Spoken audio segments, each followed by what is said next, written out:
তুই কবিতার মা, তুই যখন জানলি কবিতা মরে নাই, তারে হত্যা করা হয়েছে, তখন তোর মনে প্রতিশোধের আগুন জ্বলে ওঠে নাই?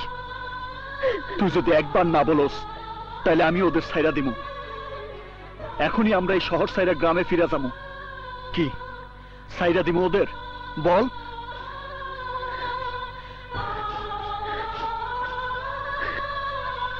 এই হাত দিয়ে আমি কবিতারে বড় করছি, এই হাত দিয়ে আমি কবিতারে কবরে শোয়েছি। সারমু না ওদের, ওদের আমি সারমু না। শুধু টাকা দিলেই জাপান যেতে পারবেন না। জাপান যেতে হলে স্পন্সর লাগে, শিক্ষাগত যোগ্যতা লাগে। আচ্ছা, অন্য কারো বিষয় কাজ হবো না? জেলে দেবে। বুঝছি, ওনার দ্বারা সম্ভব না। চলো যাই। এক মিনিট, আমাকে একটু 1 মিনিট চিন্তা করার সময় দিন। জলদি করেন। আচ্ছা, আপনি কি বিবাহিত? না।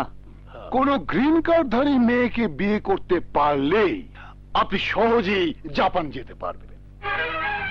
আপনি কি পাগল হয়ে গেছেন যে বিয়েকে খেলা মনে করছেন? কি সুন্দর করে বললেন যে 1 সপ্তাহের জন্য আপনার বউ হয়ে থাকতে পারবো কিনা।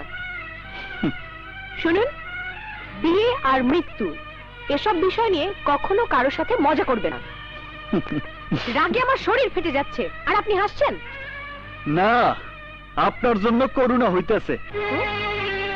জন্মদাতা পিতারে চোখের সামনে খুন করার পরেও আপনি সব ভুলে গেছেন, আর রেজিস্ট্রার অফিসে এসে ছোট্ট একটা সই দিতে বলছে দেখা আপনি আমার উপর উঠা পুইরা রাখছেন।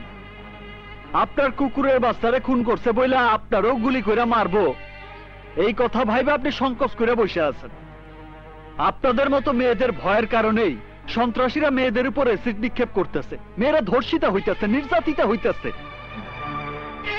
আপনার মতো ভীতু মেয়ের সাহায্য আমার দরকার নাই, ওর ব্যাপারটা আমি দেখবো। জাপানে না, মাটির নিচেও যদি থাকে, সেখান থেকে টাইনা বের করে ওরে আমি মাইরা ফালামু। আপনার মতো বাবার খুনিরে ভুলে যাওয়ার ধৈর্য আমার নাই, আর ক্ষমা করার মন মানসিকতাও নাই। তার মানে সে অন্যায় করেছে বলে আমরা অন্যায় করব? রাম নিজেও তার শত্রুরে পেছন থেকে মারছে, তার মানে এই নয় যে সামনে থেকে মারার সাহস তার ছিল না। সামনে থেকে মারার সুযোগ ছিল না বিধায় পেছন থেকে মারছে। এমন কিছু সময় আসে যে সময় ভালো কাজও কাপুরুষের পরিচয় দেয়, ঠিক সেই সময় খারাপ পথে গিয়া হলেও সত্যরে প্রতিষ্ঠিত করতে হয়। এখন আমি সেই কাজটাই করতেছি। যাই বলেন না কেন, আপনাদের সালাম, আমারে আমার পথেই চলতে দেন।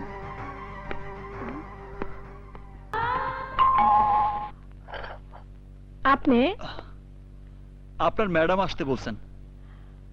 উনি কি ঘুম থেকে উঠছেন? গোসল করতেছেন। বাসায় আর কে আছেন? বাসার সবাই বিদেশে চলে গেছেন। তা আপনি কি করতেছেন? আমি কফি বানাইতাছি। একটা কাজ করেন। জি বলেন। আমাকে একটু দিন। জি আচ্ছা, আপনি বসেন। হ্যাঁ আচ্ছা। Excuse me.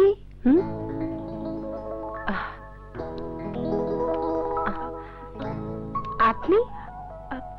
আমার নাম নীলিমা, আপনার সাথে একটু কথা আছে। Please come in. বসুন। Thank you. এখন বলুন, আগুন কি এখানে এসেছে? এখানে না তো।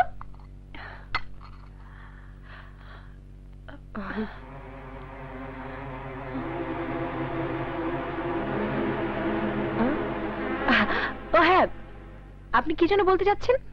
আমি আর আগুন দুজন দুজনকে ভালোবাসি। ভালো, কিন্তু এখন ওর মধ্যে অনেক পরিবর্তন দেখছি। আমার সাথে দেখা করে না, কথা বলে না, কখন কোথায় থাকে তাও জানি না। আমার মনে হয় সবসময় ও আমার চোখের সামনে ভাসতে থাকে।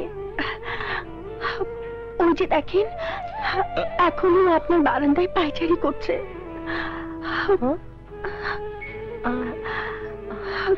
কোথায়? ওখানে তো কাউকে দেখছি না। আমি দেখতে পাই, আপনি দেখতে পাবেন না। একেই বলে প্রেম। এসব আমাকে বলছেন কেন? আপনি যদি কিছু না জানেন তাহলে এটা আমার সৌভাগ্য, আর বুঝে শুনে যদি এমনটা করেন তাহলে আমার কিছুই করার নেই। আপনার কথা আমি কিছুই বুঝতে পারছি না। না বোঝাই ভালো। আগুনের সাথে যদি দেখা হয় তাহলে বলবেন কি একটা মেয়ে আপনার জীবন সঙ্গিনী হওয়ার জন্য পথে বসে আছে। কোন মেয়ে? আমি।